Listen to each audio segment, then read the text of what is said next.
안녕하십니까. 원주북대통 안정환 실장입니다. 오늘은 김동훈 교수의 남자의 물건이란 책을 소개해 드리도록 하겠습니다. 우선 남자의 물건이다 하니까 웃으시는 분들이 참 많으실 텐데요.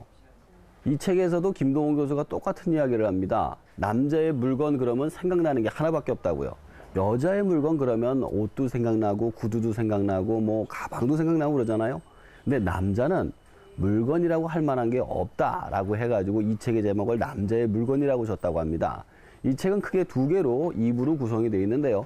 첫 번째는 남자의 인생 그리고 남자의 이야기에 대해서 다루고 있고요. 두 번째는 우리나라 유명한 남자들의 아끼고 있는 물건들에 대해서 이야기를 해주고 있습니다. 지금서부터 이 책을 하나씩 소개해 드리도록 하겠습니다. 자, 이 책을 소개하기 전에 이 책은 김동훈 교수가 자신의 일상생활을 에세이 형식으로 쓴 거에다가 자신의 문화심리학적인 그런 지식을 코팅을 한 그런 문화심리학 에세이라고 보시면 되겠습니다. 이 책에서 제가 가장 기억에 남던 이야기를 갖다가 한 가지를 먼저 해드릴게요. 왜 나이가 들수록 시간이 빨리 가는 것처럼만 느껴지는가?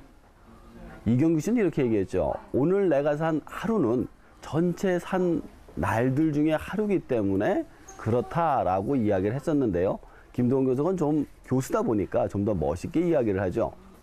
우리가 오래 살수록 그 하루를 기억을 못하고 시간이 빨리 가는 이유는 우리가 기억을 할 필요가 없기 때문이다 라고 이야기를 하죠.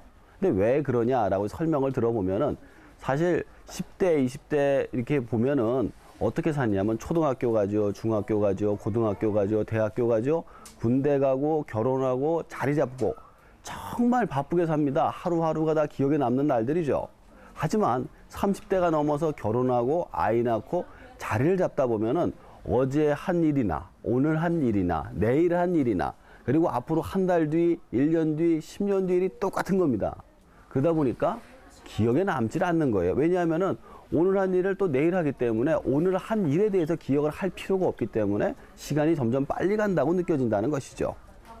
그래서 김동훈 교수는 여기서 이렇게 해결책을 내놓습니다. 이렇게 하루가 점점 빨리 가게 되면은 우울증에 걸리기 쉽다. 왜냐하면 인생에 재미가 없기 때문에 점점 빨리 간다. 그래서 어떻게 해야 되느냐? 새로운 경험을 만들어 보는 겁니다. 그렇다고 해서 억지로 힘든 일을 만들라는 얘기는 아니고요. 만약 뒷동산을 갖다 맨발로 걸어본다던가 아니면 어른 한강을 갖다가 걸어서 지나가 본다던가 아니면 평소에 하고 싶었던 뭐 댄스라든가 운동이라든가 이런 걸 해보라든가. 그러니까 자신의 인생에서 오늘 하루만큼은 기억에 남을 수 있는 추억을 남을 수 있는 일들을 하나씩 만들어 간다면은 인생을 행복하게 보낼 수 있다라고 이야기를 해주고 있습니다. 두 번째는 제가 우리나라 유명한 남자들의 물건에 대해서 이야기를 해드린다고 말씀을 드렸는데요. 가장 맨 처음에 나오는 게 김동훈 교수 자신의 만년필에 대해서 이야기를 하고 있습니다. 그 만년필을 갖다가 그렇게까지 신경을 쓰게 된 여러 가지 계기가 있는데요. 우선 자신의 아버지가 은색 파카 만년필을 갖다가 쓰는 게 어려서부터 그렇게 보기 좋았었다고 합니다. 그래서 그 만년필에 꽂혀가지고 살았었는데 자신이 대학을 졸업할 때 아버지가 몽블랑 만년필을 사주셨다고 해요. 그때서부터 만년필 마니아가 되었다고 하죠. 또 집에 가면은 61종의 그런 만년필이 있는데 그 만년필이 싼 게 하나도 없어요. 다 고급 만년필들이에요.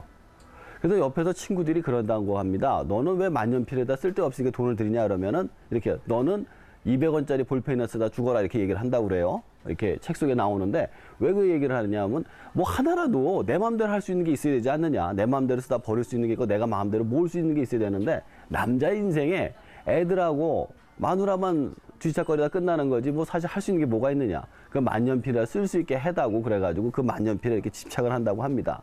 또 비슷한 얘기로 그 다른 유명한 남자들의 이야기가 나오는데요. 이효령 교수 같은 경우에는 자신의 그 책상을 갖다가 자신의 물건이라고 합니다. 굉장히 커요. 이 책상이 굉장히 큰데 여기 뭐가 있느냐 하면은 서랍에는 그동안의 기록들이 들어가 있는 하드디스크하고 뭐 여러 가지 전자제품들, 노트가 들어가 있고요. 그다음에 책상 한쪽에는 4대의 컴퓨터가 있는데 각기 다른 OS로 이게 전부 다 연결이 돼 있어요. 그래서 만약에 이분이 만드신 건데 기가 막힌 겁니다. 노트 위에다가 필기를 하면은 이게 저장이 돼 데이터로. 그리고 각 언어로 번역이 돼서 컴퓨터에 들어가는 겁니다. 근데 이걸 본인이 직접 다 개발해서 만든 거예요. 그래서 이분은 이 얘기를 이렇게 하죠. 이 책하고 이 모든 것들이 내가 장군이고 이게 다 병사들이다. 나는 이제 세계를 갖다가 내 지식 세계를 정벌하기 위해서 이 천군만마를 다스리는 그런 장수다라고 이야기를 하죠. 그래서 자신의 물건은 책상이고 지식인에 있어서 가장 중요한 것은 책상이다라고 이야기를 해주고 있습니다. 제가 김종훈 교수님의 책을 갖다 소개를 많이 했었는데요. 제가 이분의 책을 소개하는 이유는 한 가지입니다. 왜 재미없는 인생을 사느냐는 질문을 계속 던지기 때문이죠. 책 속에서는 재미있는 인생을 살 수 있는데 여러 가지 방법을 가르쳐 줍니다. 근데 그 중에서 특히 자신만의 물건, 특히 남자의 물건을 갖는 게 중요하다는 사실을 깨닫게 되었습니다. 그래서 나한테 필요한 물건이 무엇인지 한번 생각을 해보고요. 그 물건 한번 만들어 볼까 합니다. 여러분도 한번 읽어보시고 자신만의 물건을 만들어 보시기 바랍니다.